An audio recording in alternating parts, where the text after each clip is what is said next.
Tonight, before you go to sleep, there is a good chance you will do something strange. You might say a quiet prayer, or knock on wood, or avoid stepping on a crack in the sidewalk. You probably do not think much about it, but the real answer for why you do it is far stranger than you think.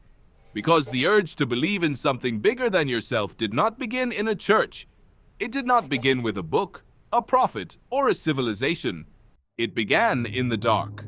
Long before language existed, long before cities, long before you were anything close to human. Archaeologist David Lewis Williams spent decades studying the oldest known art on Earth, cave paintings buried deep in the rock of South Africa, France, and Indonesia. Some of them are over 45,000 years old. And what he found inside those caves changed everything we thought we knew about the origin of religion. The people who made those paintings were not decorating walls. They were trying to reach something on the other side of the rock. They believed the wall itself was a membrane between this world and another one. Think about that for a moment. The very first religious act we have evidence of was not worship. It was contact. Your ancestors were terrified. That is the most important thing to understand. They lived in a world where everything wanted to kill them. Predators, disease, drought, lightning. A thunder crack in the dark was not just loud.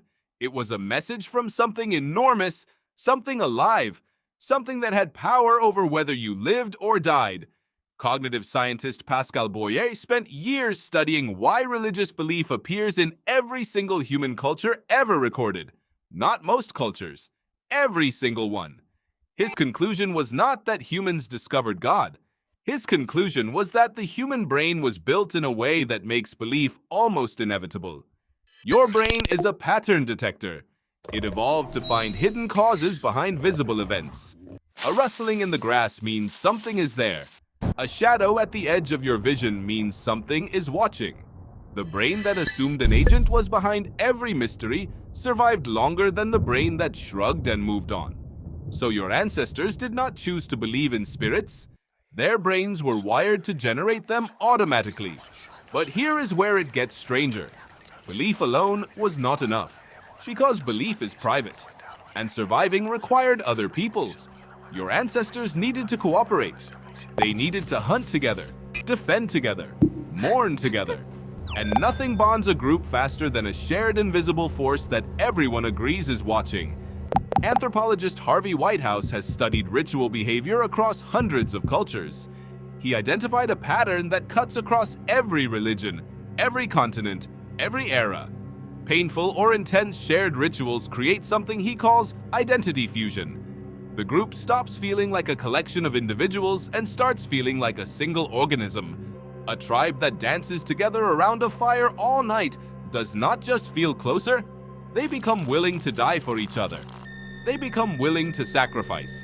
And that sacrifice creates a group strong enough to outcompete groups without it. God, in other words, may have been evolution's answer to the free rider problem. Now go back even further.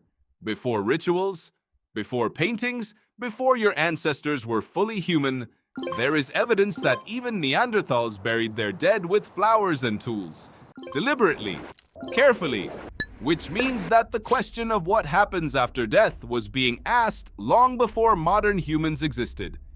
The anxiety about death is not a human invention. It appears to be something older, something that was already in the mind of a species that shared 99% of your DNA before going extinct 40,000 years ago. You inherited that anxiety, and you inherited the answer your ancestors built to cope with it.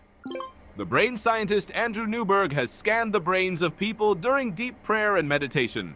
What he found was not nothing. The parts of the brain that process the boundary between self and the outside world go quiet. The sense of where you end and the world begins dissolves.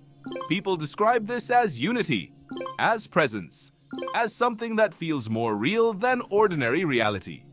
Newberg calls it a hardwired experience, not delusion, not trick. A genuine state the brain can enter, and has been entering for thousands of years, that feels like contact with something beyond the self. Your ancestors felt this around firelight. You feel it in quiet moments you cannot quite explain. Here is the twist.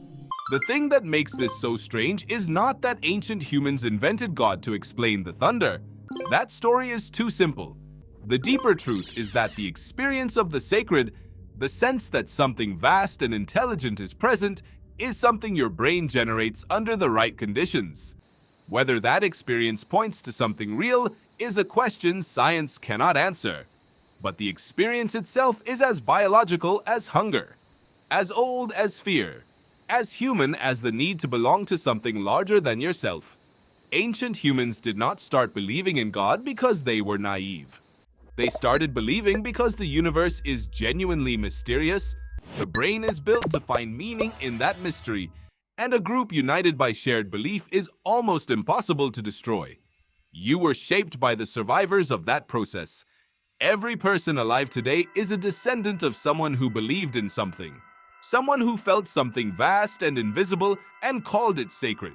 Someone who turned toward the dark instead of running from it.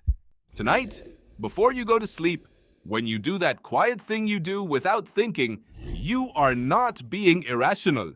You are doing something your ancestors did by firelight 45,000 years ago. You are reaching toward the wall, hoping something on the other side reaches back.